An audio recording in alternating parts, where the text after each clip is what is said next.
Devi Raharjo.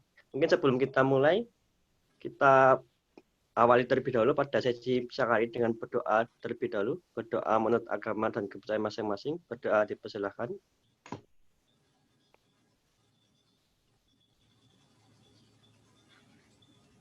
Selesai? Ya, baik. Langsung saja mungkin untuk materi pada siang hari ini kepada Kak Devi Raharjo. Sepenuhnya saya persilahkan. Monggo, Kak. Ya, terima kasih Kak Riki. Assalamualaikum warahmatullahi wabarakatuh. Selamat siang, salam pramuka. Perkenalkan sekali lagi, saya Devi Raharjo. Di sini menggantikan Kak Andri Johandri. Siang ini kita akan membahas tentang sistem operasi komputer. Lebih ke pengenalan aja sih ke sistem operasi komputer yang open source atau yang secara kasarnya gratis. Untuk teman-teman mungkin lebih familiar pada sistem operasi Windows ya kan. Nah sebenarnya Windows itu kan sistem operasi yang berbayar. Di sini kita lihat tabel perbandingan antara Linux dan share ya. Maaf belum saya share.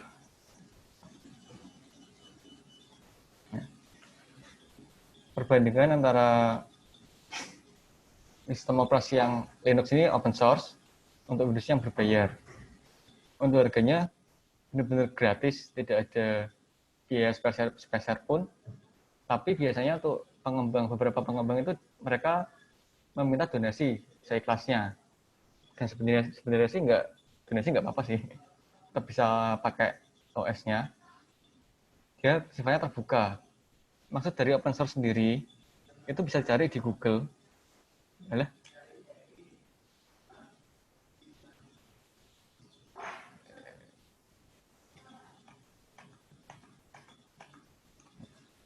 Bisa dilihat di Google seperti dari Wikipedia.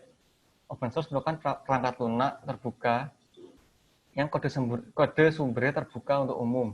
Jadi semua aplikasi atau software perangkat lunak yang bersifat open source itu semua orang bebas untuk mengembangkan, bebas untuk mengubah isi kodenya, bebas untuk menggunakannya.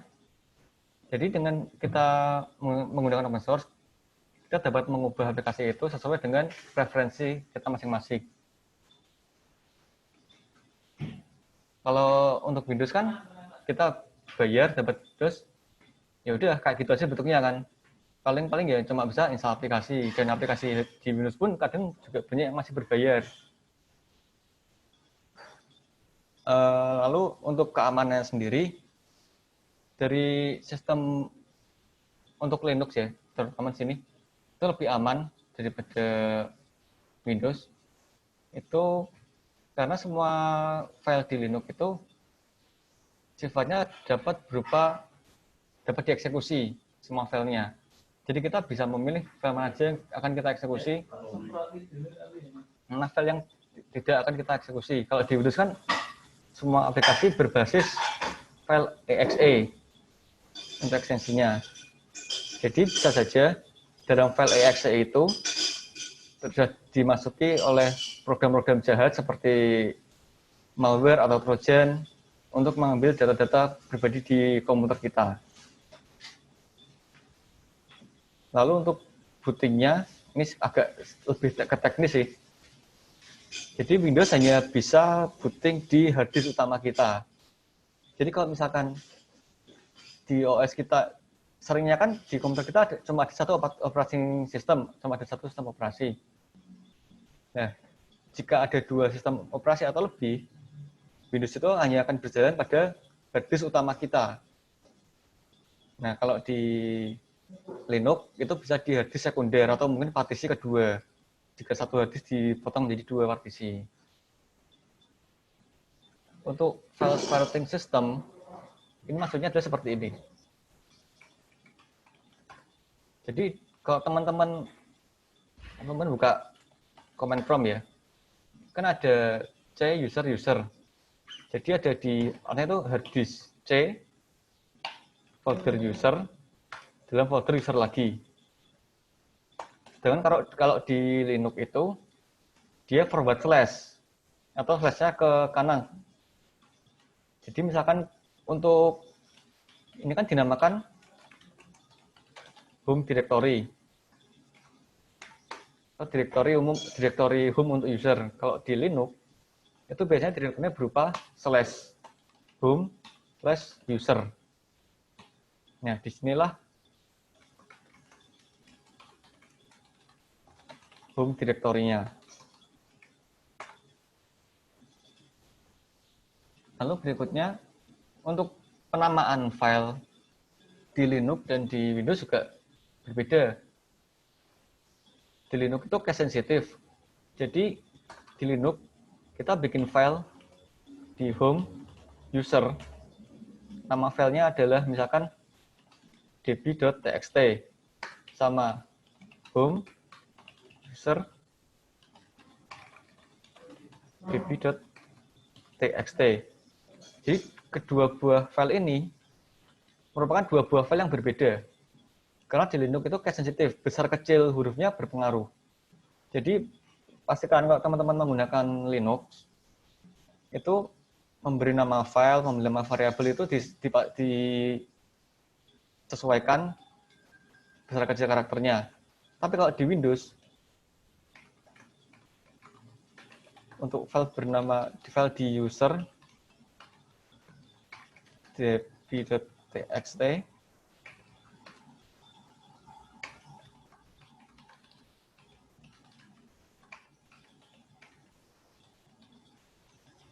ini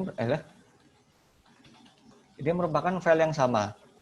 Jadi misalkan kita sudah mempunyai file db.txt di directory user, lalu kita buat suatu file lagi, kita namai db dengan d-nya besar .txt di folder yang sama, itu akan menumpuk file yang lama atau file yang dengan tulisan nama kecil ini.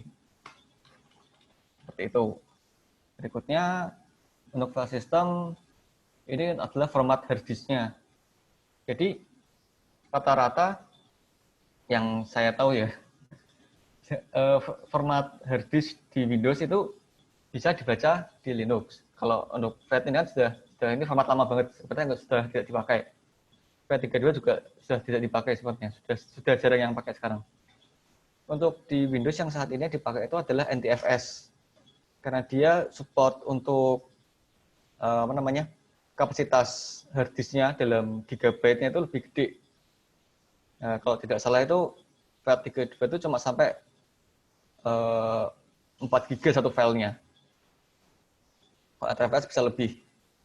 Jadi sedikit contoh aja untuk antara FAT32 dan NTFS ini.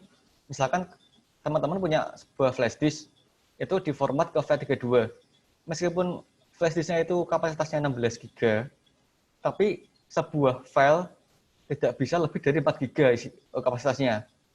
Jadi misal teman-teman punya sebuah film durasi 3 jam gitu, film beneran ya, bukan film-film yang lain, durasi 3 jam, kapasitasnya 6 GB, Blu-ray mesti, gede Blu-ray dan sebagainya, gambarnya bagus lah. Itu disimpan di flash disk FAT32 dengan kapasitas 16 GB, itu tidak bisa. Tapi kalau misalnya teman-teman punya sebuah project video seperti Adobe Premiere atau sejenisnya seperti itu kan filenya banyak potongan-potongan kecil, atau mungkin project-project software di Android Studio atau project software web gitu, kan filenya banyak, tapi size-nya kecil-kecil. Nah, kalau file banyak itu di jumlah totalnya sampai 6 GB lebih, itu masih bisa disimpan di FAT32. Nah, untuk yang kasus video tadi bisa disimpan di NTFS. Selama kapasitas flash disk-nya itu lebih dari file tersebut. Gitu. Lalu untuk di Linux, tadi kan FAT32 sama NTFS ini bisa dibaca di Linux. Berarti kan otomatis di Linux juga bisa memakai sistem itu. Tapi Linux itu memiliki file system sendiri, yaitu ext4, yang itu tidak bisa dibaca di Windows. Seperti itu. Untuk yang ini tidak usah lah. Tak ngepek sih. Selanjutnya adalah perbandingan tadi ya. Oh, ini ada macOS di ketinggalan. Ada Linux, Windows, dan macOS. Jadi kalau ada lagi satu macOS itu dia basisnya dari atasnya Linux lagi ada Unix. Jadi Unix itu menggunakan Linux. Lalu macOS juga menggunakan itu, jadi semi open source lah. Cuma dia dibundle sama Apple sebagai pengembangnya, dia ditutup. Jadi dia cuma dipasarkan menggunakan perangkat-perangkat dari Apple seperti MacBook atau iMac. Tapi kalau dari sisi harga ya, itu sebenarnya macOS termasuk gratis karena kita beli laptop sudah ada OS-nya. Beda kayak Windows. Kalau kita beli laptop Windows kan, biasanya ada dua pilihan laptop di Windows itu. Ada pilihan laptop di toko-toko, ada yang kosongan atau yang sudah ada Windows-nya lisensi ori. Ya biasanya kalau teman-teman bandingkan harganya itu kan beda, selisih sekitar mungkin 1 sampai 2 juta harganya selisihnya. Apalagi yang lisensinya Windows 10 Pro. Itu kalau lisensi resminya aja sampai 3 juta harganya. Nah, tapi kadang toko-toko juga banyak yang nakal ya. Dia nginstalin OS Windows gitu tapi nggak ada lisensinya. Jadi kayak bajakan gitu. Nah, ada juga beberapa merek laptop yang sudah bundling laptopnya pakai OS dari open source. Yang saya tahu itu ada Ubuntu. Ubuntu salah satu turunannya Linux juga. Itu yang pakai setahu saya ada Dell. Beberapa laptopnya yang untuk kelas konsumen itu silau. Itu bisa sudah bundling sama Ubuntu. Lalu tadi untuk tak ulangi lagi untuk macOS customability-nya itu nggak bisa. Dia benar-benar strict, tidak bisa diubah apapun. Jadi intinya cara gampangnya kalau macOS itu kita beli ya udah kita pakai, paling gampang gitu aja. Security saya rasa paling aman justru macOS ya, karena dia benar-benar tertutup untuk aplikasi-aplikasinya. Jadi untuk sebuah aplikasi bisa masuk ke App Store-nya macOS itu, App Store-nya Apple, dia sangat ketat. Tidak semua aplikasi bisa masuk ke sana. Untuk yang tadi separation directory-nya forward slash atau backslash, macOS sama kayak Linux, dia pakai forward slash juga. Otomatis yang bawahnya juga sama. Lalu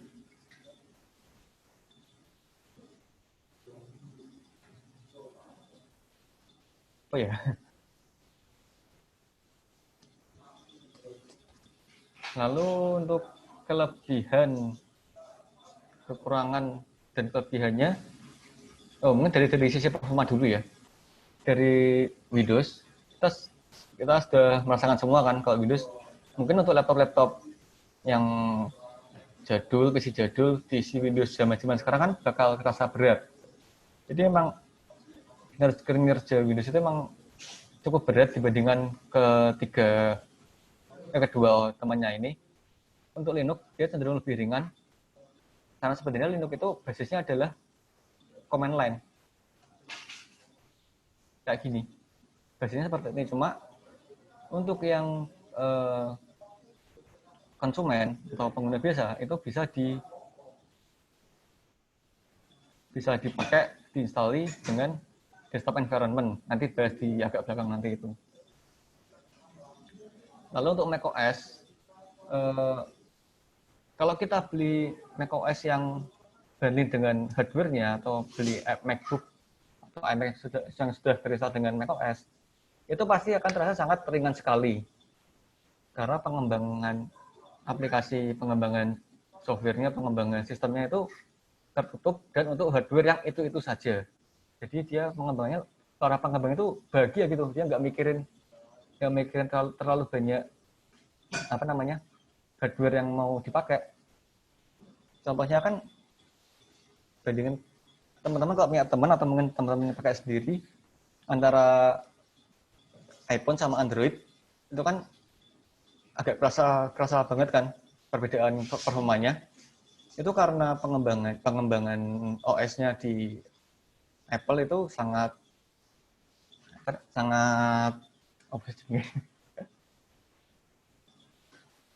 ya cuma hardware itu aja yang dikembangkan. Di hardware itu aja jadi pakai, beda sama Android yang Google ngembangin Android sendiri, lalu pihak-pihak vendor lain seperti Samsung, Sony, LG dan lain-lain itu punya hardware mereka sendiri-sendiri.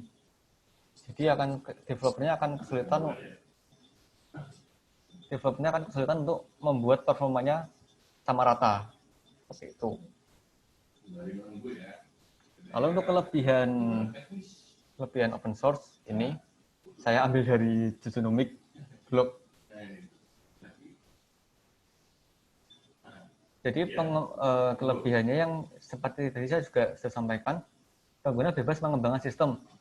Jadi selama kita mampu, kita punya skill-nya, kita paham arsitekturnya, kita bisa mengembangkan OS itu atau aplikasi itu sesuai keinginan kita sendiri. Misalkan ada sebuah OS yang sudah jadi, itu Ubuntu, katakanlah namanya Ubuntu. Itu kita pakai itu. Tapi kok rasanya kurang serak, ada pengen perubahan-perubahan lagi, pengen nambah fitur lain-lain, pengen nambah apalagi gitu, kita bisa tuh rombak kode sumbernya atau source code-nya, lalu kita compile, kita bikin lagi, kita bikin OS baru, namanya apa? Nggak buntu. Apa sih? Jelas banget ya.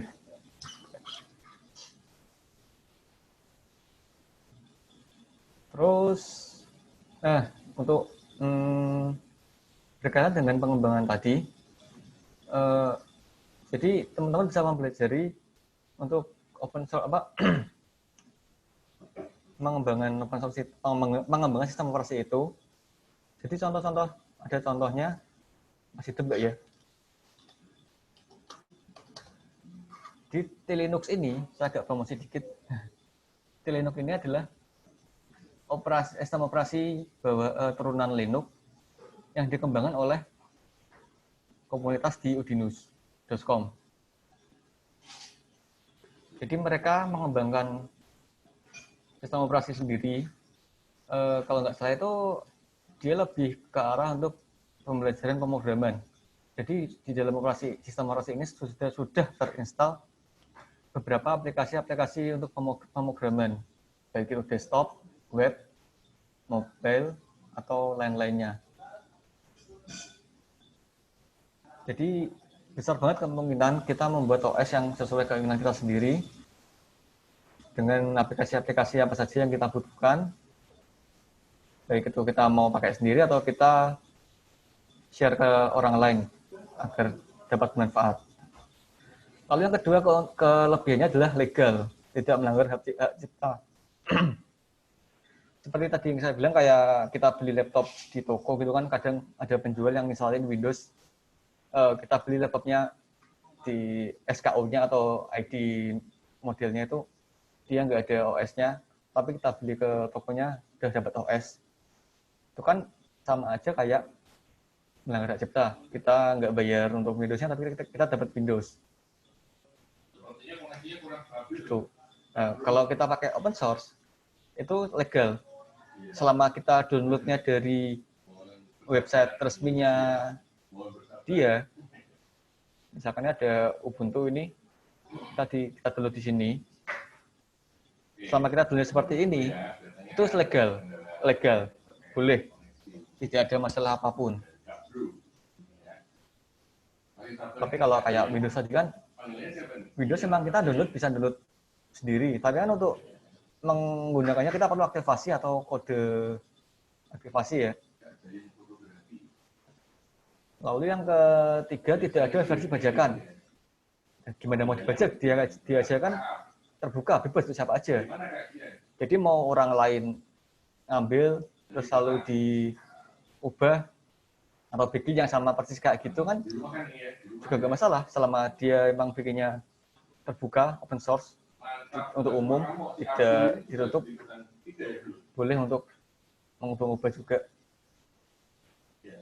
Tapi kalau kita untuk masalah bajakan ini kan di Windows sering terjadi kan, kita butuh aplikasi apa, ngedit video atau ngedit foto, karena aplikasinya bayar dan mau beli juga males, akhirnya kita bajak.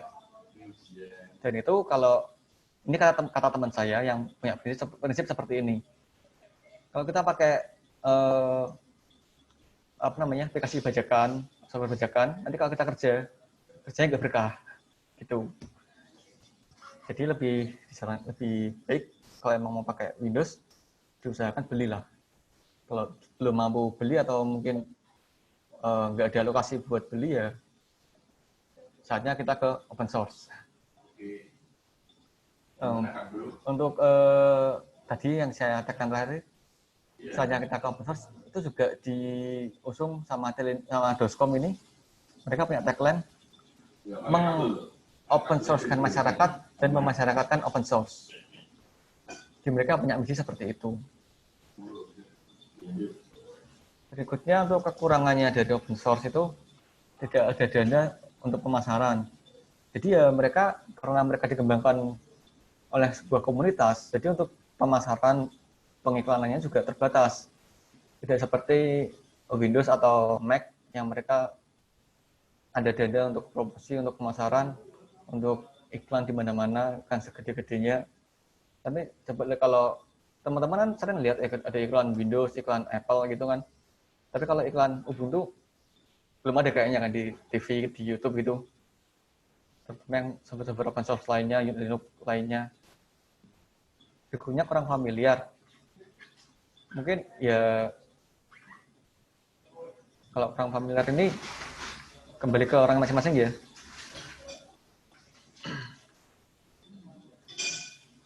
Lalu berikutnya adalah tak ngepek meneh. Salah.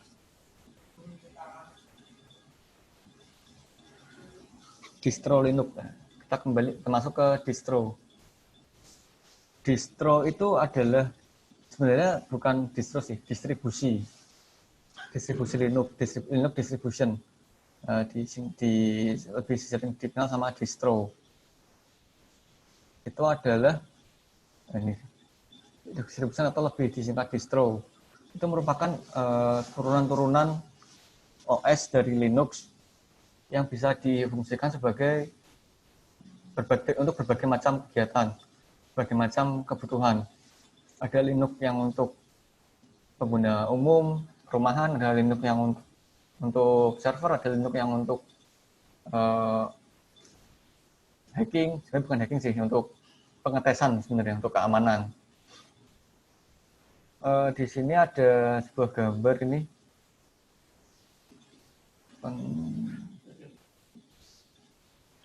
Gambar yang sangat kelihatan ya.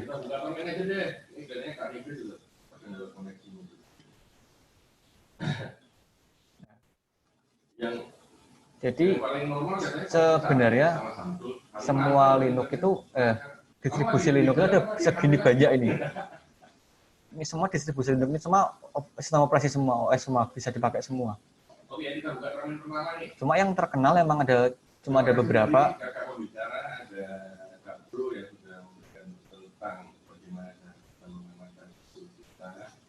Yang sering digunakan itu adalah tadi yang sering saya sebut Ubuntu. Nah, sebenarnya Ubuntu sendiri itu juga turunan dari distro lagi, turunan dari distro Debian. Ini untuk Debian ini ada dua versi, ada yang untuk desktop, ada yang untuk server. Jadi untuk desktop itu kita bisa pakai seperti komputer biasa, seperti ini desktopnya. Ubuntu juga sama. Ini yang paling sering digunakan untuk masyarakat umum adalah Ubuntu ini. Lalu misalkan teman-teman itu baru pindahan dari Windows ke Linux, itu bisa kayak Linux Mint. Untuk Linux Mint itu dia lebih mirip ke Windows tampilannya. Jadi teman-teman paling nggak bakal pusing lah kalau lihat pakai Linux Mint ini. Ini kan dia mirip kayak Windows kan. Start menu di sini, ada folder, ada untuk ke terminal atau command line. Dia juga dikategorikan sesuai kategorinya aplikasinya. Dia kayak Debian atau Ubuntu tadi, dia UI-nya atau graphical user interface-nya itu beda sama Windows. Jadi di halaman utamanya seperti ini, lalu menu aplikasinya di mau. Ini menu aplikasinya. Berikutnya ada Fedora. Fedora ini lebih untuk ke pengguna enterprise sih. Lebih ke untuk biasanya yang pakai perusahaan, biasanya untuk server gitu. Ada yang sering dipakai adalah CentOS ini.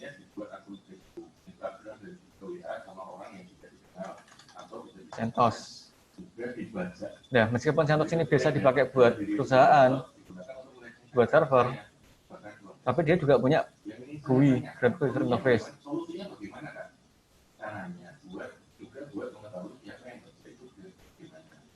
Lalu yang sering lagi dipakai adalah itu sih. Ada juga Chrome OS.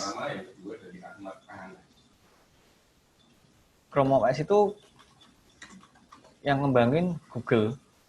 Dia mirip Android. Dia ada Google Play Store juga. Jadi teman-teman misalkan pengen punya laptop tapi budgetnya tipis gitu, bisa cari Chromebook. Itu beberapa laptop dari beberapa vendor kayak ini ada Acer, ada Asus, itu dia ada bikin laptop pakai OS Chrome OS. Jadi kan teman-teman sudah familiar dengan Android pastinya kan.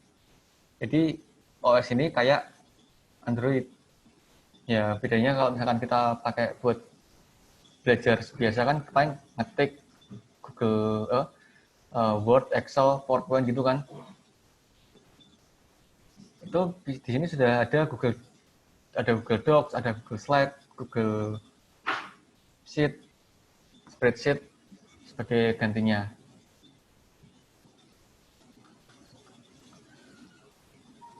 Nah, tadi saya juga ngomong Android. Jadi sebenarnya Android yang teman-teman pakai itu juga termasuk dari turunan dari Linux, open source juga. Ini Android dari 2007 sampai sekarang. Jadi Android itu juga dia termasuk open source. Jadi teman-teman bisa bikin OS Android, bisa customisasi OS Android sendiri, bisa bikin aplikasi Android sendiri, bebas. Di sini ada beberapa yang saya kenal itu Cyanogen Mode. Itu dulu saya tahunya dia adalah modder untuk OS Android yang apa namanya ya, yang stok Android enteng. Jadi kan biasanya kan kalau kita beli HP Android itu kan sudah dikustomisasi oleh pabrikan sendiri-sendiri. Misalkan Samsung punya One UI, Sony punya Xperia UI, lalu ada Oppo dengan UI-nya. Nah itu kan sebenarnya ada stoknya yang namanya, yang sekarang disebut Android One. Android itu yang pakai sekarang OnePlus kalau nggak salah. OnePlus. Google Pixel. Nah, Google Pixel itu dia benar-benar stok Android seperti itu. Jadi kalau dari pabrik seperti itu Android itu. Lalu sama pabrikan-pabrikan lain dia diubah sendiri tampilannya sesuai dengan mereka.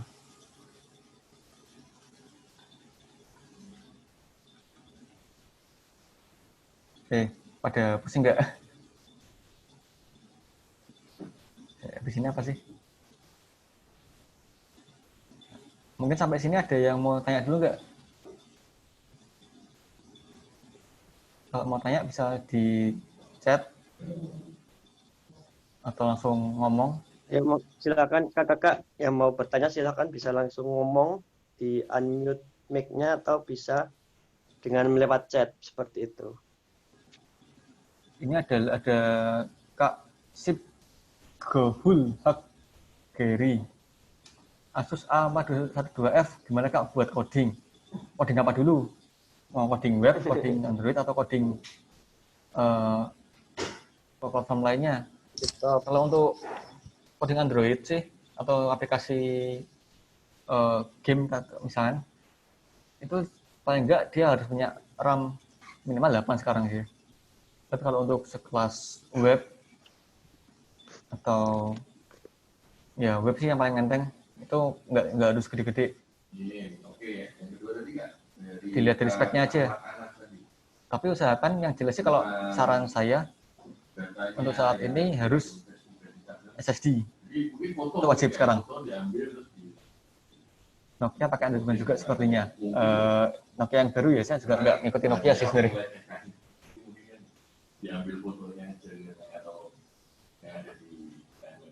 Cara multiple boot OS dalam satu flash disk atau SD card. Kalau dari Muhammad Ridwan ini multiple boot itu kan sebenarnya bukan di flash disk ya, tapi di hard disknya ya. Jadi kita bikin di hard disk sudah ada satu OS. Lalu kita partisi sebagian hard disk, kita sisihkan, alokasikan sebagian hard disk untuk kita instalkan OS-nya. Kalau untuk bikin bootable atau media instalasinya, teman-teman bisa pakai namanya ini ada Rufus. Rufus ini adalah software untuk membuat flash disk kita menjadi alat instalasi OS. Jadi nanti setelah urutannya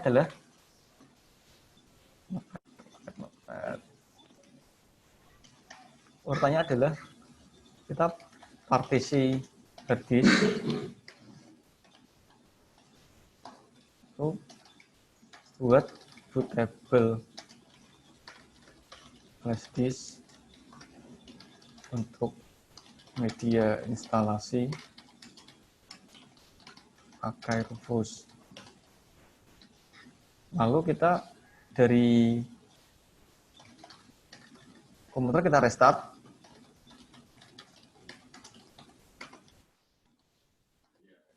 Masuk ke colokan flash disk. Jadi sebenarnya kalau udah sampai mengetahui waktu booting atau waktu nyala masuk ke BIOS. Pilih BIOS bisa atau boot menu.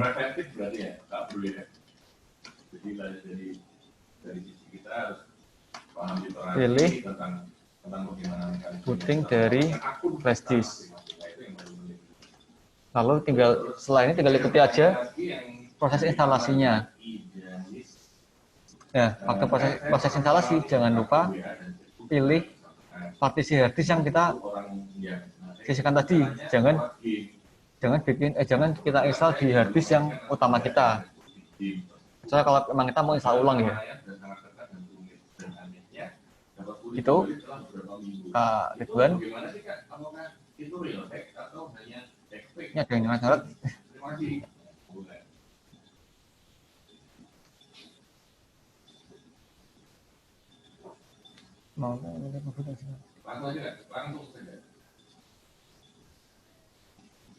Ya sama ini untuk Kak Ridwan ada, jadi ada 3 OS misalkan Ubuntu, Kali, Parrot gitu. Kok ngeremen OS-mu mas? OS hacking semua, kecuali Ubuntu ya. Ya intinya sama, kita bikin install satu persatu. Dari pertama yang mau kita pakai dulu apa, Ubuntu katakanlah kita install di hard disk.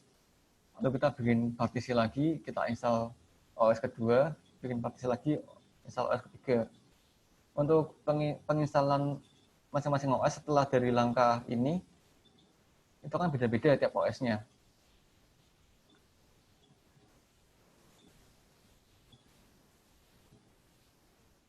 Itu Kak Khairul Abidin, izin bertanya Kak, kenapa OSS banyak interface-nya CLI dibanding GUI? Karena sebenarnya sekalian aja kita masuk ke bahasan berikutnya, GUI versus CLI. Untuk Kak Febian nanti dulu ya, saya jawab nanti. Jadi ini kenapa OSS banyak interface-nya dibanding CLI dibanding di GUI? Karena pada dasarnya untuk Super Linux itu dibuat dari dasar command line. Jadi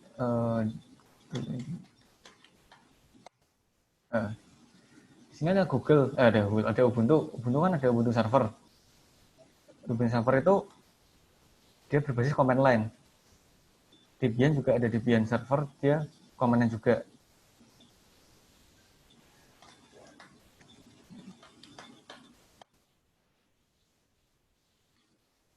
Kita tahu kan tadi ada Ubuntu seperti ini. Kalau Ubuntu server dia cuma command line seperti ini. Ya sebenarnya untuk desktop ini, GUI ini, dia disebut di Linux itu desktop environment. Namanya desktop environment. Desktop environment di Linux itu ada banyak. Beberapa yang saya tahu ada XFCE, baca Xfce, ada Genome, ada Unity, ada KDE, ada apalagi dan lain-lain. Jadi untuk Ubuntu ini dia pakai sekarang pakainya Unity, Genome, Ubuntu 18. 14. Jadi Ubuntu setelah Ubuntu 18 itu ya pakainya Genome. Ini kalau yang Unity dari sampai Ubuntu 16 dia pakainya Unity. Nah,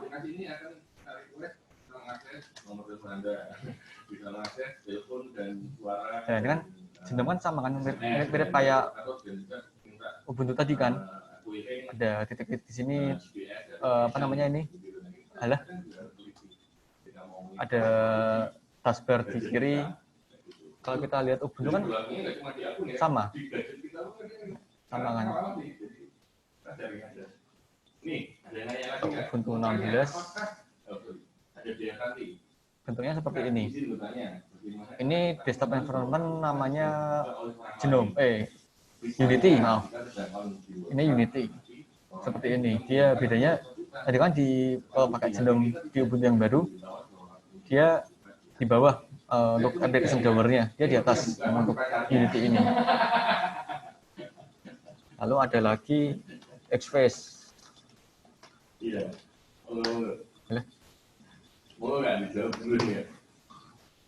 XFCE. Beberapa yang pakai ini, salah satunya Debian pakai ini bisa.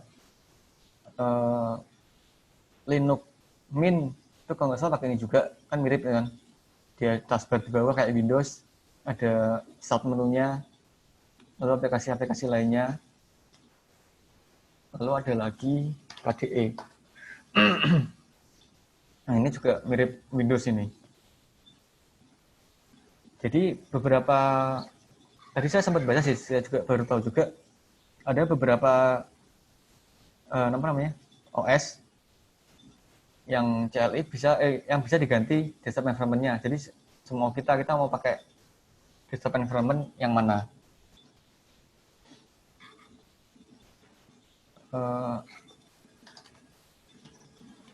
Kalau misalnya teman-teman misalkan beroperasi pakai MacBook, iMac, tapi adanya laptop kentang, laptop yang cupu gitu, itu bisa pakai elementary OS. Itu apa namanya? Pengalamannya, experience-nya mirip sama kayak macOS, mirip jam di tengah. Ini apa namanya? Ada menu-menu di gedein dulu ya. Oke,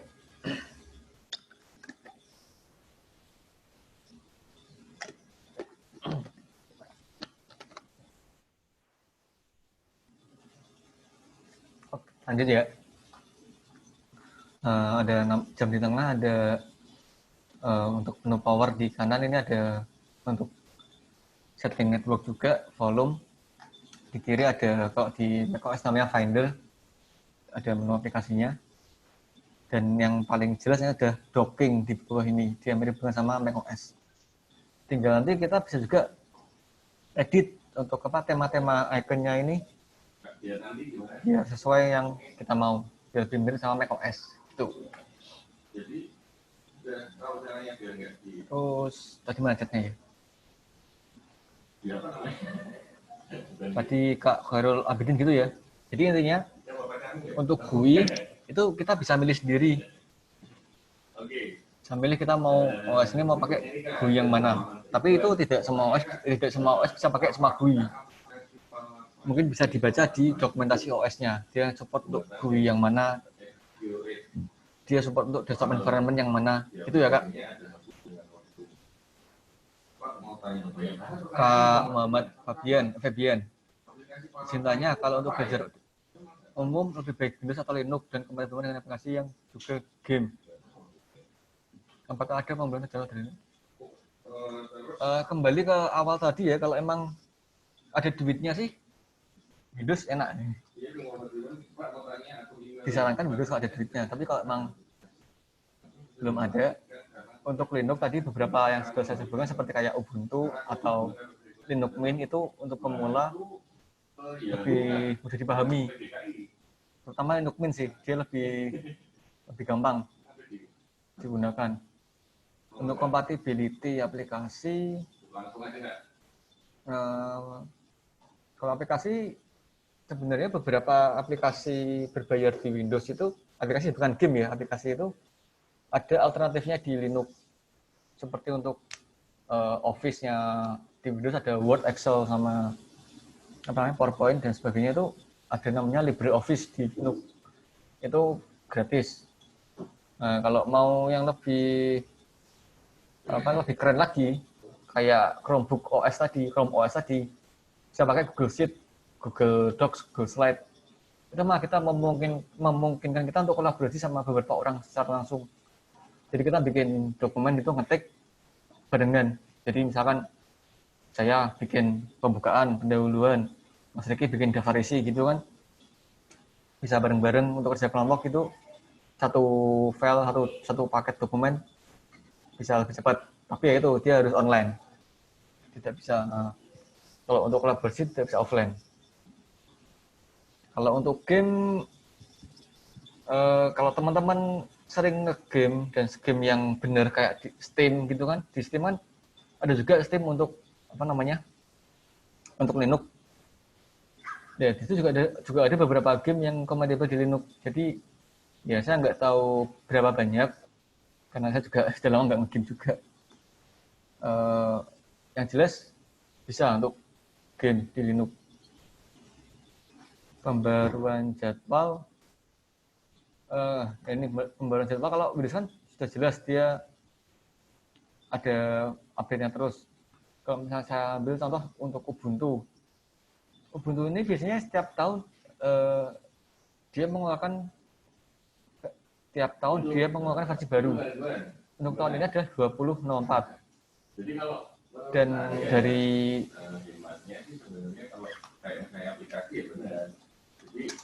yang saya amati, versi Ubuntu itu tiap dia keluar di tahun genap itu pasti ada LTS-nya. Kalau di tahun ganjil itu tidak ada LTS-nya. LTS itu apa? LTS itu adalah long term siapa ya? Service kalau nggak salah. Jadi intinya dia didukung lebih lama daripada tidak ada LTS-nya. seperti Ubuntu 16 ini. Dia keluar tahun 2016. Karena temannya 16. Dia didukung sampai April 2021. Berarti 5 tahun kan. Padahal tahun ini saja sudah muncul Ubuntu 20. Berarti sudah terlewat 4 versi dari yang 16 ini.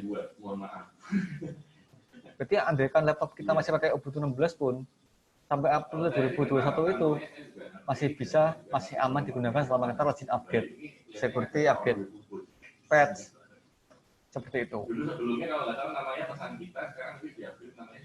Lalu Kak Abdurrahman Supriyono, tadi sudah dilihatin contoh tuturan OS Ubuntu TOS. Nah, cara untuk menurunkan dari Ubuntu itu bagaimana? Menurunkan maksudnya apa ya? Gimana ya? Itu kan sama aja kayak kita modifikasi sebenarnya. Jadi OS dasarnya adalah dari Debian. Tadi mana di gambarnya? Ini. Nah, ini kan lihat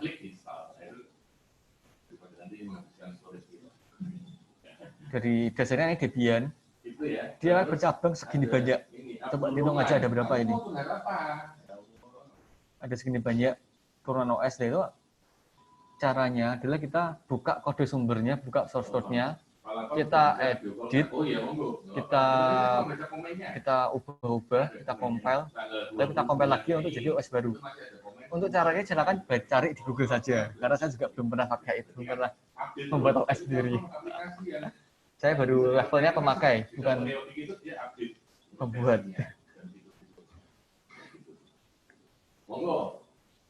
Dan ini dari tadi saya ngomong pakai ini masih pakai Windows kan? Ini masih pakai Windows. Itu ya Kak Abdurrahman. Jadi untuk caranya intinya sih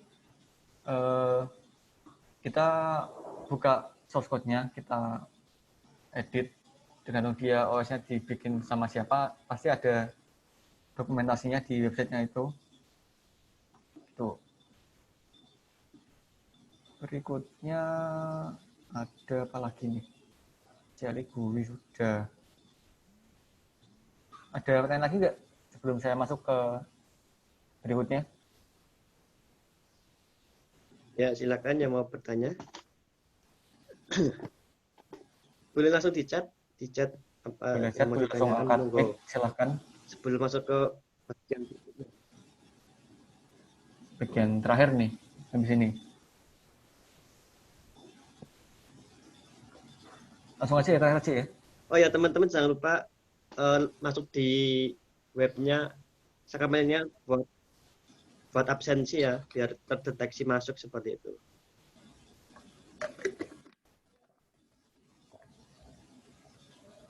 Oke, Kak Riki. Saya teruskan ya. Lanjut Kak, monggo. Ya. Jadi berikutnya adalah kita masuk. Ini kan saya pakai Windows. Tapi di Windows saya ada Linux. Bukan virtualisasi, bukan dual boot. Tapi ada Linux-nya. Seperti ini bentuknya.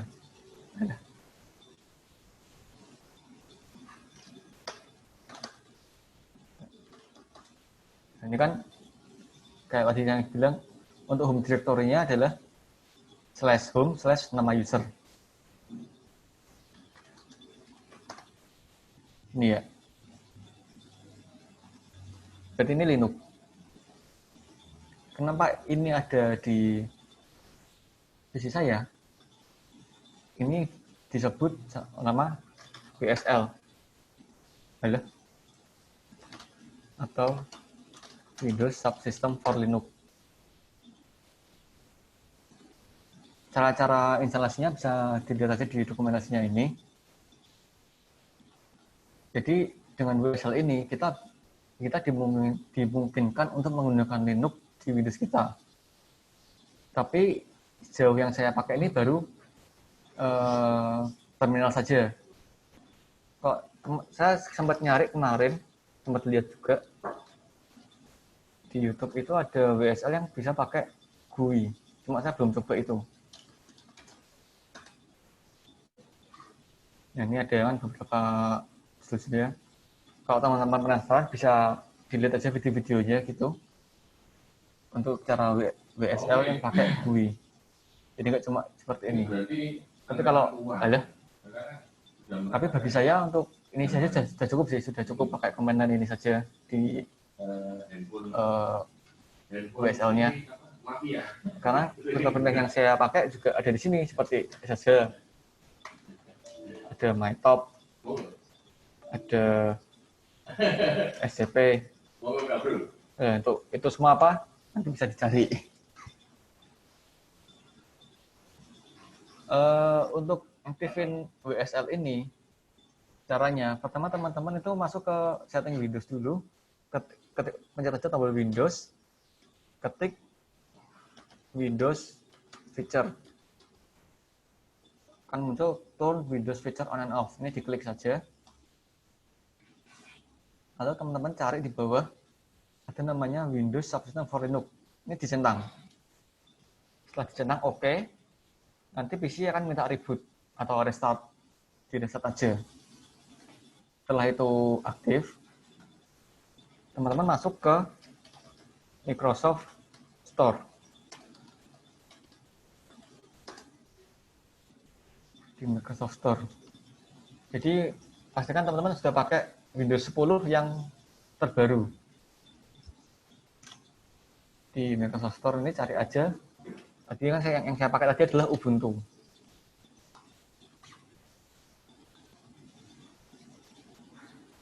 Nah, setelah masuk sini tinggal karena ini saya sudah ada, maka tulisannya adalah launch.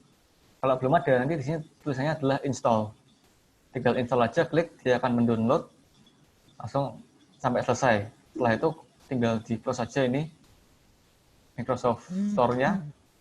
Lalu kita bisa buka untuk Ubuntu-nya. Nah, untuk tampilan pertama Ubuntu ini, kita akan diminta untuk setting username sama password dulu. Username-nya kan di sini saya pakai username ini. Ini username saya, ini nama komputer saya.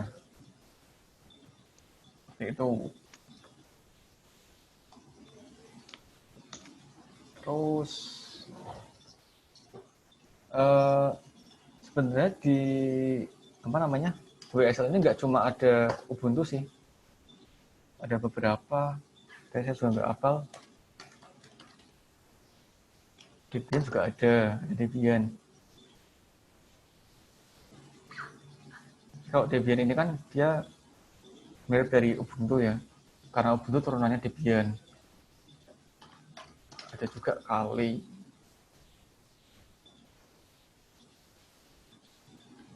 Nah, Kali Linux ini sering orang menganggap Kali Linux ini adalah OS yang buat hacking.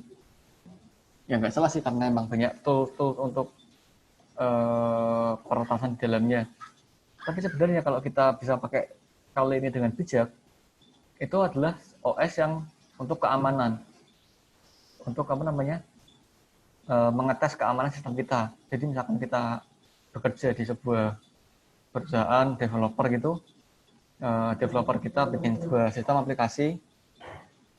Nah, di dalam Kali Linux ini ada tools-tools yang berguna untuk menguji coba keamanannya dari aplikasi developer kita itu. Untuk aplikasinya apa saja, silakan cari di YouTube, banyak.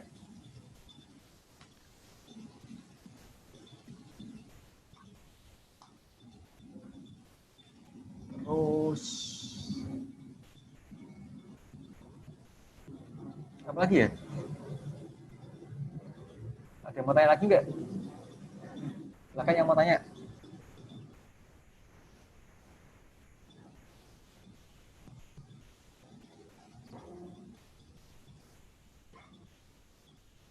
Monggo, teman-teman yang mau tanya. Monggo yang mau tanya, silakan. Masih ada yang masuk.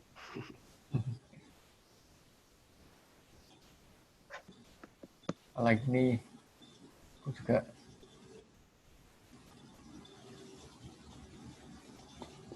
untuk informasi-informasi Linux berkaitan dengan Linux atau OS lainnya yang dalam berbahasa Indonesia tentunya bisa dilihat di honorcenter.or.id/wiki.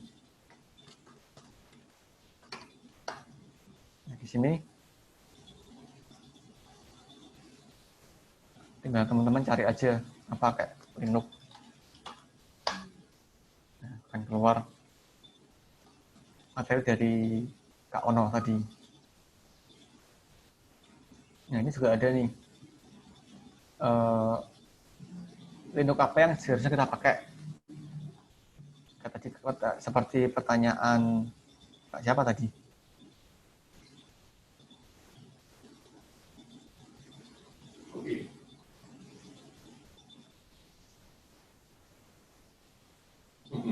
Kayak Kak Sidgahul tadi tanya laptop buat coding.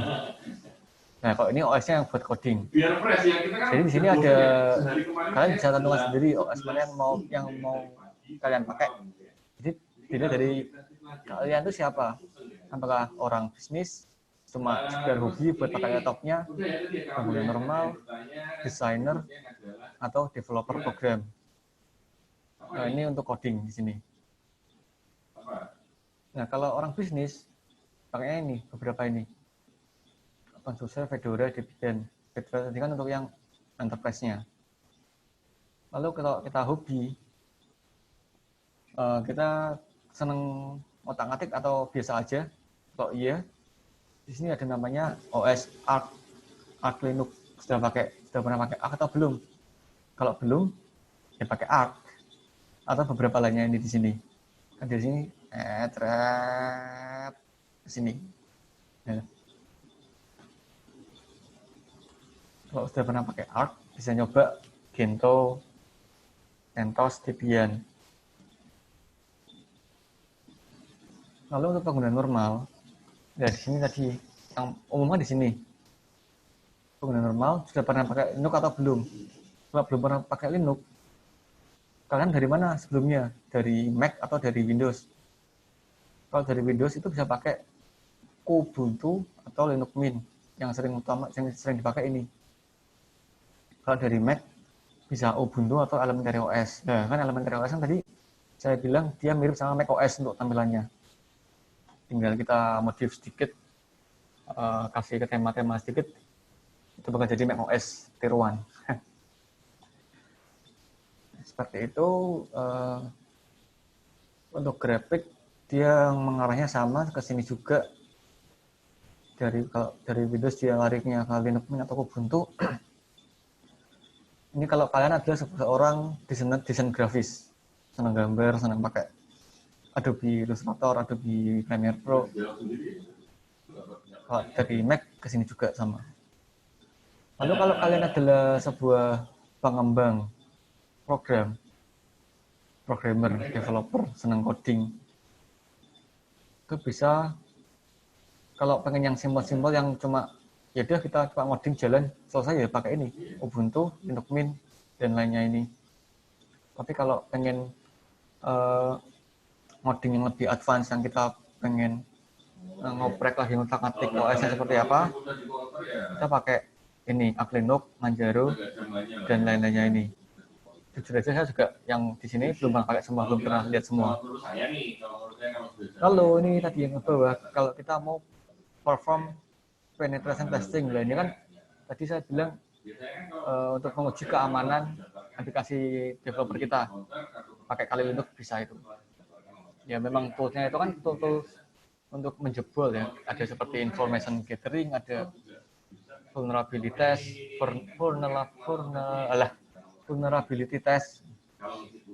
Itu kan sebenarnya untuk ngetes kemampuan dari aplikasi yang dibuat sama developer. Nah, kalau pakai kali ini sebaiknya kalau kita menemukan celah atau bisa masuk ke sebuah sistem, hal yang baik untuk dilakukan adalah kita melapor ke pengembang sistemnya. Jadi kita bisa masuk ke sistem nih, terus masuk. Kita lapor ke yang punya sistem. Pak, Bu, Bos, ini sistemmu ada yang bolong, aku bisa masuk di sini. Nah, itu. Seperti itu. Nanti ada yang sempat kelewat sedikit. adalah alternatif software Ya, kita sebagai orang yang bisa digunakan di Linux. Di misalkan seorang videographer, pilihan pakainya Premiere Pro.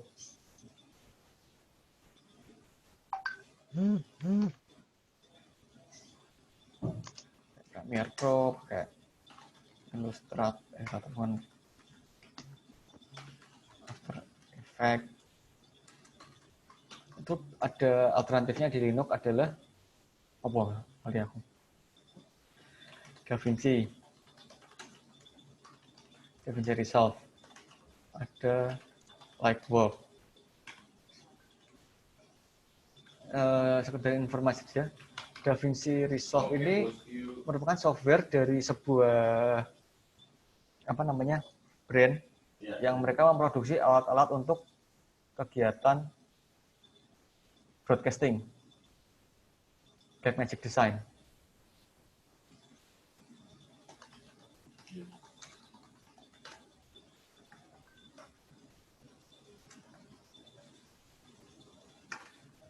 Blackmagic Design adalah sebuah perusahaan yang membuat perangkat-perangkat broadcasting seperti kamera, audio mixer, video mixer. Tapi mereka dan alat-alat ini harganya mahal semua. Yang mau bertanya setelah ini, Samsul dari Kalimantan, Selatan, 4 juta, 15 juta, 12 juta harganya. Tapi mereka berbaik hati membuat sebuah video editor secara gratis, DaVinci Resolve. Ada juga Lightworks.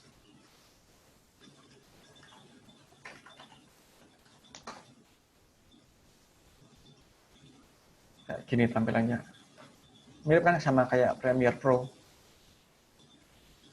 Terus teman-teman biasanya pakai yang sering gambar vektor atau garis itu kan ada Illustrator sama Corel ya.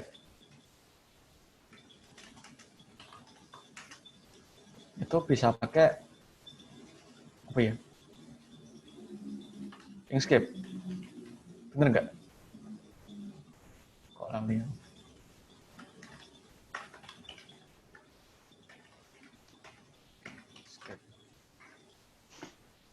Ya, ini just to create vector image.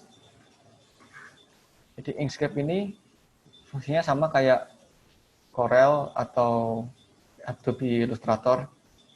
Dia bikin gambar vektor.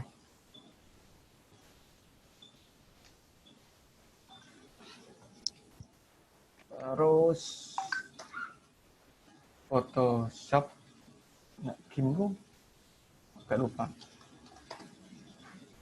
Oh ya.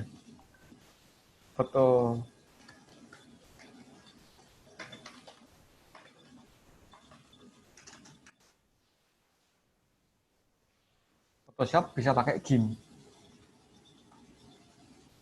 Gratis juga. Miripan sama Photoshop. Jelek men gambar.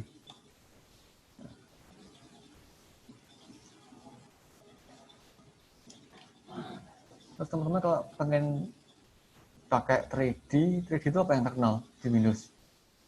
Gambar 3D Max ya?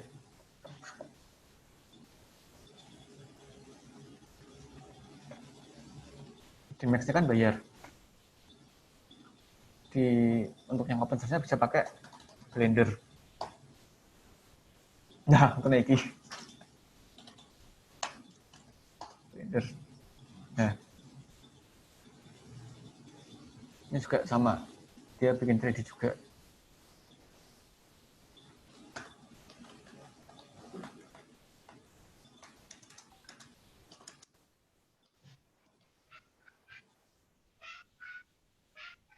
Semua ini DaVinci, Lightwork, Inkscape, GIMP, Blender ada di Windows juga. Jadi, misal teman-teman masih belum mau berpisah sama Windows, masih pengen pakai Windows, tapi aplikasinya pengen yang gratis, bisa pakai seperti ini. Ini yang aplikasi untuk desain grafis. Untuk Office-nya ada Libre. Saya ingatku Libre sih, cuma ada yang lain kayaknya beberapa. Atau yang mau online Google Docs, Sheet, Slide.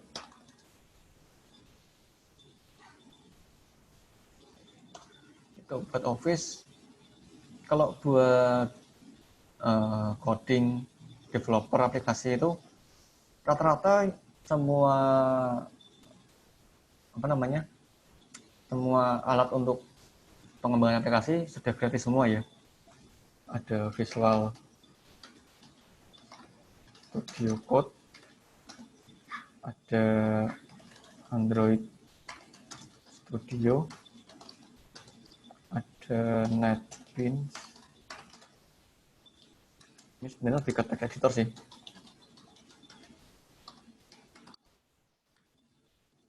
Untuk Android, untuk Java,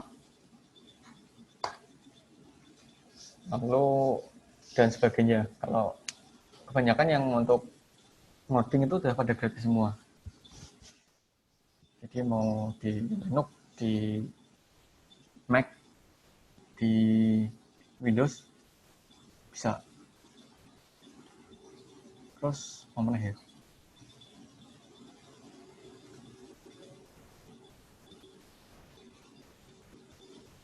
Ada yang mau ditanyakan?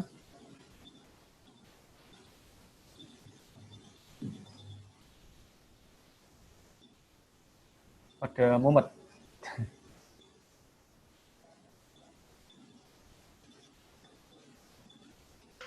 Ayo, ada yang tanya lagi?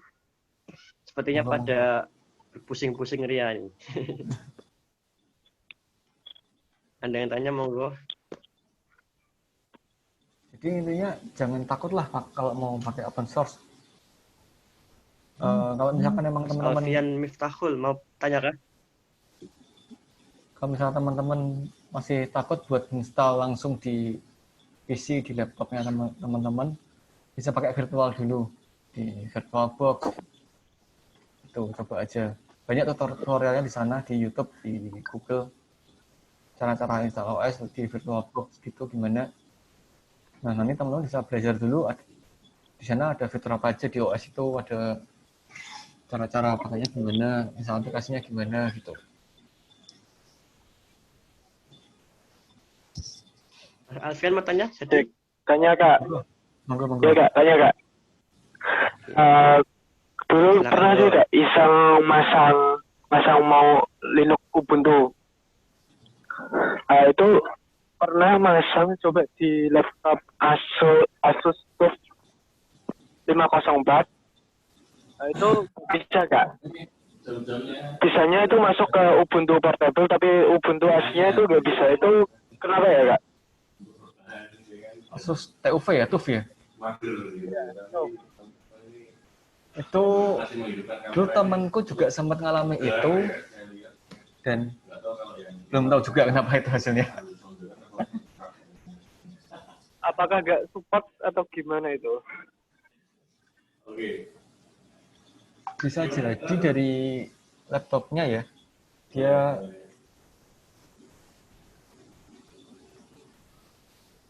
dia ngunci itu. Saya juga belum pernah itu, belum nemu solusinya gimana.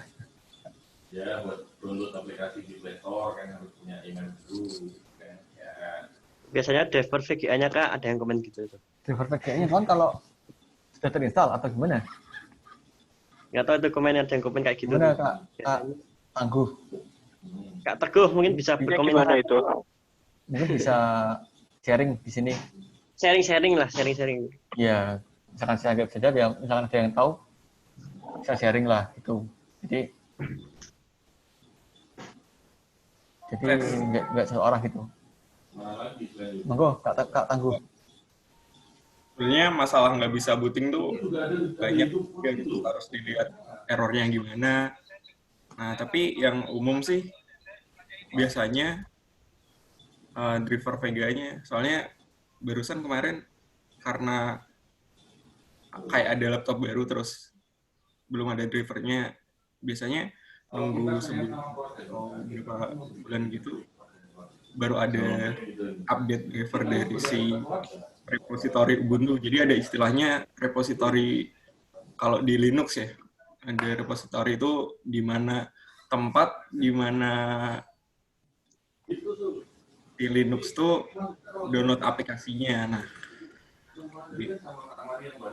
ya tergantung harus dilihat problemnya kenapa dulu sih. Tapi menurutku kalau mau nginstal Linux tuh hampir di semuanya bisa. Contohnya kemarin di Raspberry Pi kalau ikut apa namanya? Ikut yang kelasnya Pak Om Jo kemarin ya, yang IoT. Om Jo juga.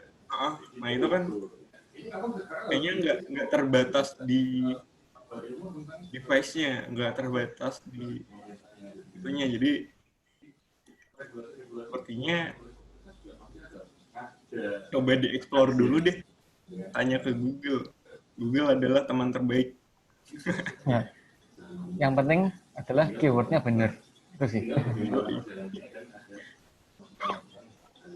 Oke Kak, makasih. Ya, terima kasih Kak Tangguh atas bantuannya. Nanti dicoba-coba Ya, itu. dulu lagi Kak. Bener sih itu, Kak Tangguh itu. Jadi emang kadang perlu update ya. Belum, kalau device-nya terlalu baru itu dari OS-nya dia belum nyediain update-nya. Sama kayak kasusnya juga di HP juga seperti itu biasanya kan. HP baru keluar, beberapa saat akan ada update untuk perbaruan fitur-fiturnya. Seperti itu. Nah tadi yang disinggung Kak Tangguh juga ada repository, saya juga agak lupa tadi belum menjelaskan. Jadi kalau di Linux, repository itu ya tadi ya adalah kumpulan-kumpulan aplikasi yang bisa kita install, ada di repository. Kalau kita pakai Windows kan tadi kita bisa langsung download di website lah, filenya apa, .exe, kita install seperti itu. Atau di Microsoft Store, kita klik launch tadi. Di Ubuntu tuh kalau nggak salah di Ubuntu 18 sudah ada Ubuntu Store-nya sih.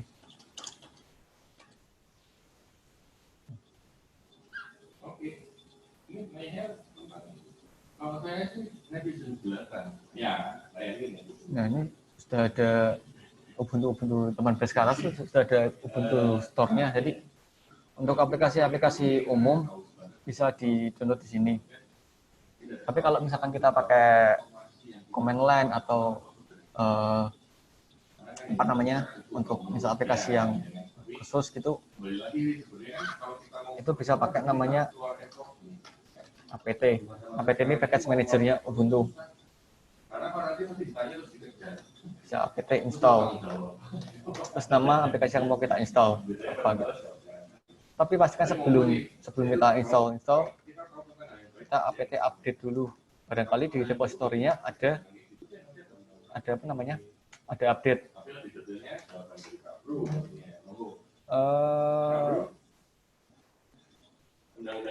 Di teman-teman tahu di Windows kan ada namanya administrator kan, seperti kayak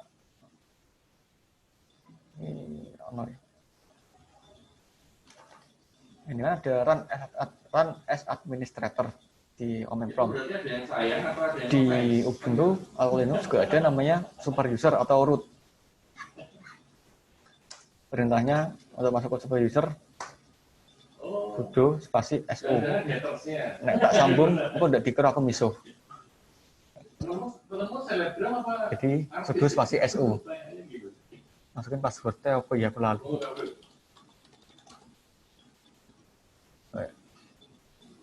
Jadi masukin password waktu kita instalasi awal Ubuntu-nya. Kita bisa update dulu. Salah. Update. Sorry.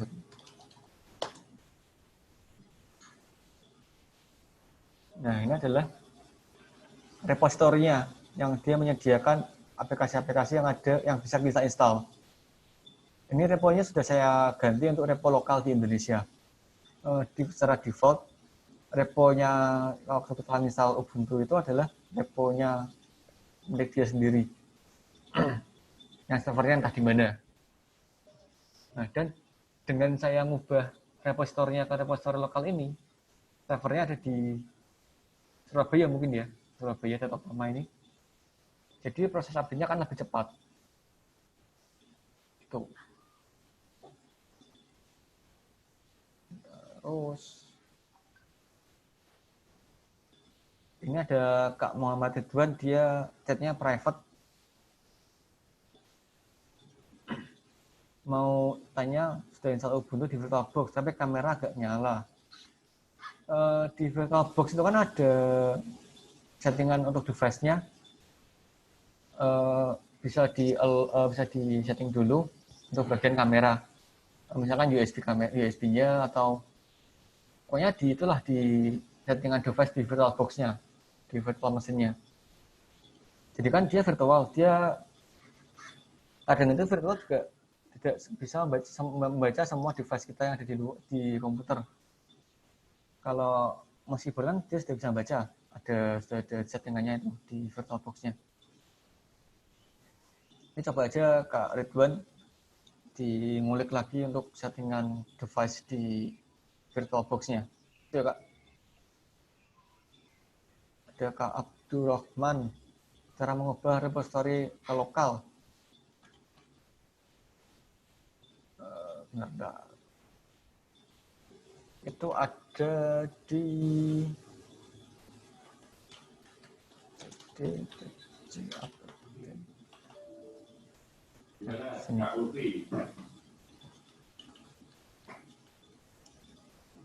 Ada di etc apt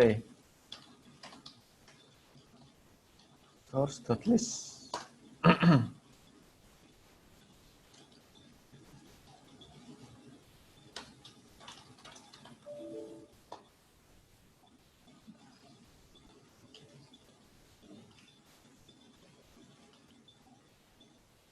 Kalau yang asli ini kan ada beberapa ini yang terbuka. Kayak ini kebuka. Iya. Ini. Jadi kalau mengubah source list yang lama itu di backup dulu aja, di rename atau disimpan di mana lah. Lalu kita tinggal tambahkan source yang kita pengen nih, repo-nya.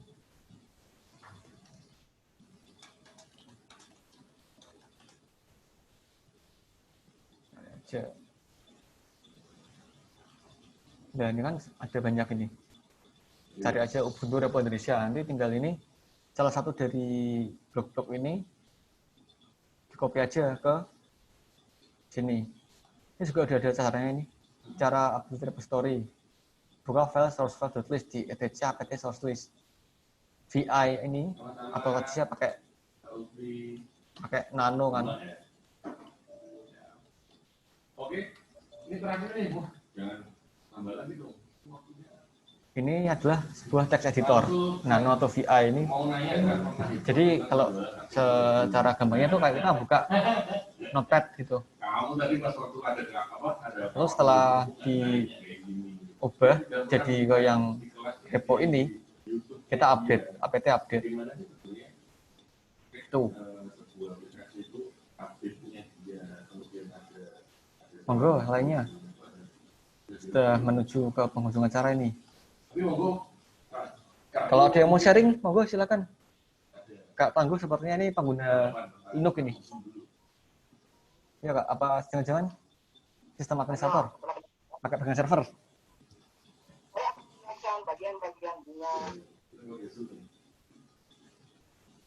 Monggo Kak. Monggo Kak, kalau mau sharing-sharing, silakan. Kak Tangguh, bisa sharing-sharing juga. Saya sih cuma pengguna, Mas. Ya, pengguna kalau pegang server juga pengguna server. Benar tuh.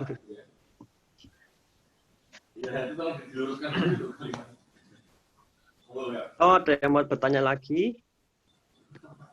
Yang mau sharing juga boleh, silakan.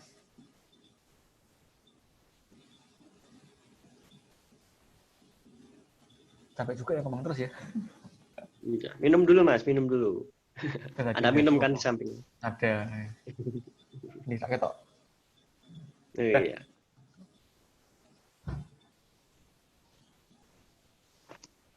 Yuk, ada lagi? Yang mau ditanyakan, didiskusikan, di-sharingkan atau lainnya?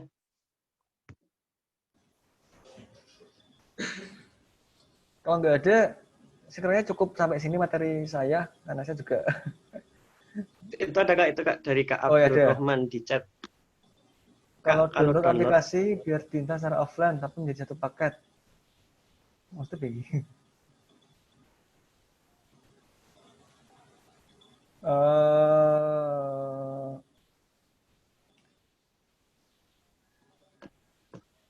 Biasanya sih ada beberapa kayak yang saya pernah nemu itu kayak driver VGA gitu. Kalau Apache ini saya belum pernah sih ya, belum pernah tahu ada offline installernya untuk Linux, belum pernah coba. Kalau misalkan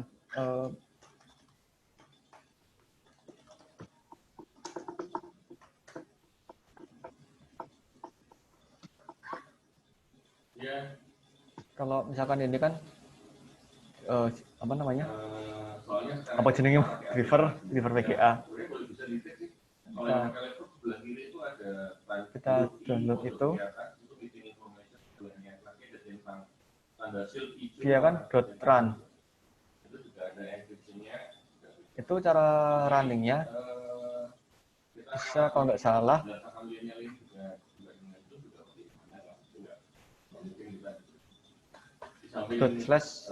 /nama file. Bener ya Kak Tangguh ya? Jadi untuk install secara offline seperti ini, untuk merunning aplikasi atau installer yang ada di offline. Terakhir ini boleh ya, Kak? Bro, apa gimana? Kak Bro sudah pagi? Bukan sampai pagi.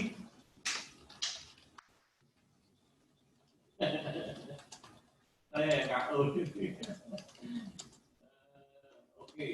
Soalnya kan di sini masih ada fundamental pramuka ya. Biar wajib ya, guys. Penting ini. Coba aja bisa browsing seperti ini keywordnya. Kalau di Ubuntu sih Kak, ada namanya package, namanya Synaptic. Itu dia bisa, kan kalau di Ubuntu kan ekstensinya .deb itu Kak. Nah, itu bisa di-download sebenarnya. Oh, di reponya tuh ya? Bisa di-download. Tapi kalau dijadiin satu paket sih, kurang tahu. Tapi kalau kasusnya mau nginstal Apache sih, kalau nggak salah ada namanya LAMPP. Oh, LAM, iya LAM. Iya. Itu tinggal diinstal. Ya itu kayak SAM ya? SAM-nya Linux. Tapi di Linux. Namanya juga SAM, Ding. Ada SAM juga di Linux. Coba ini Kak. Kan LAM kan Linux, Apache, MySQL, PHP. Kalau SAM kan X-nya Windows kan. Apache, MySQL, PHP, Perl. Itu bedanya SAM sama LAM.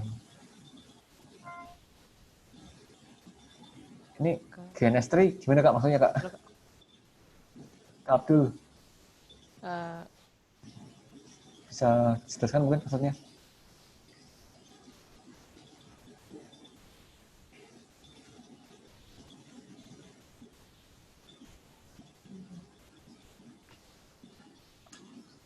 GNS3. Terus kalau kakak pakainya T-Linux yang tadi sempat dijelasin, punyanya Udin. Di T-Linux itu ada aplikasi namanya Package Manager. Nah, itu bisa buat bundling aplikasi. Kalau tadi Kak Setia bilang kan, pakai X-nya berarti kan tahu nih, ada batasan-batasan. Buat Linux. Oh, nggak perlu. Saya promosiin Linux kan belum pernah pakai Linux. Di Linux dia ada semacam aplikasi buatan dia sendiri buat kalau kasusnya emang pengen download aplikasi terus biar bisa diinstal online tuh ada kalau di Linux. Kak,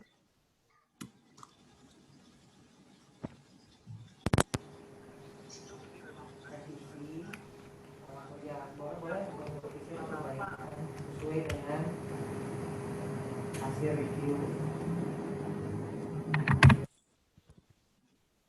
Oke, ada lagi mungkin ada ditanyakan atau di-sharing lagi? Online semua ya. Ada atau tidak? Kalau tidak ada, mungkin Kak DP ada tambahan lagi Kak? Mengingat waktunya hampir jam 3, nanti jam 4 ada kelas lagi soalnya. Oh, itu ada Kak dari Kak Abdul Ya Kak. Rohman. Sebenarnya pengen install GNS3 secara offline gitu ya Kak, maksudnya ya Kak.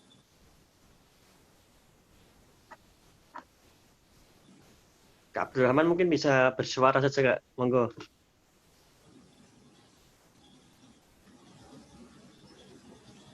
Oh,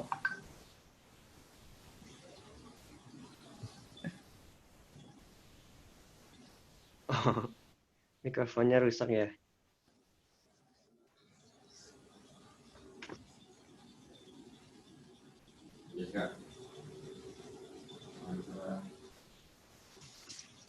Jadi Kak Abdul Rahman ini pengennya install GNS3 tapi di-download semua dulu paket-paketnya biar bisa diinstal secara offline di Linux. Kalau di Windows sudah bisa kayak gitu. Di Linux iya. Mungkin iya di Windows untuk Excel mungkin tadi sarannya kan dari Kak Tangguh bisa dicoba dicari yang .deb-nya itu barangkali pakai keyword lain lah GNS3 offline gitu ada apa enggak.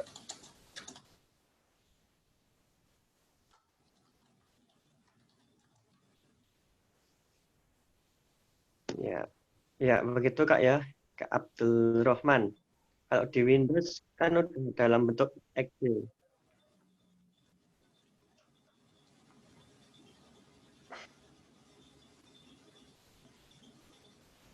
Gitu.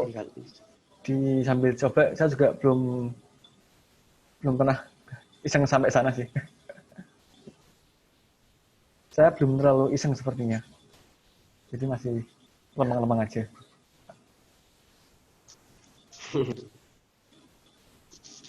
Ya, oke. Oke, Kak Riki, monggo. Cukup ya? Cukup, saya kira mungkin Kak Depi ada penutup dulu. Cukup Kak Depi? Ya, cukup. Oh ya, Kak cukup ya mungkin untuk materi tentang sistem operasi open source pada sore hari cukup. Mari kita tutup dengan berdoa terlebih dahulu. Agama dan kita masing-masing berdoa silahkan.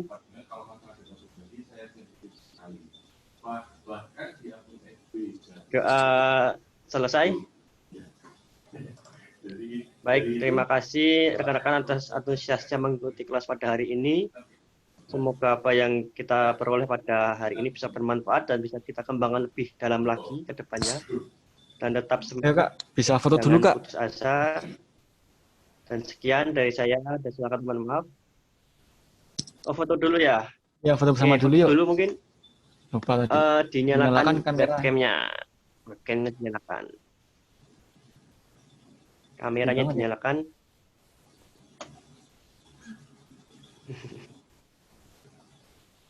Monggo Kak Abdurrahman Supriyono, Ahmad Bustomi, Kak Diatanti, Kak Doni Purnomo, Kak Huda Brah, Kak Muhammad Ridwan, Kak Muhammad Febian, Kak Dimas juga, monggo bisa dinyalakan. Kak Tangguh juga, monggo. Redmi udah nggak kameranya? Orangnya mana Redmi itu?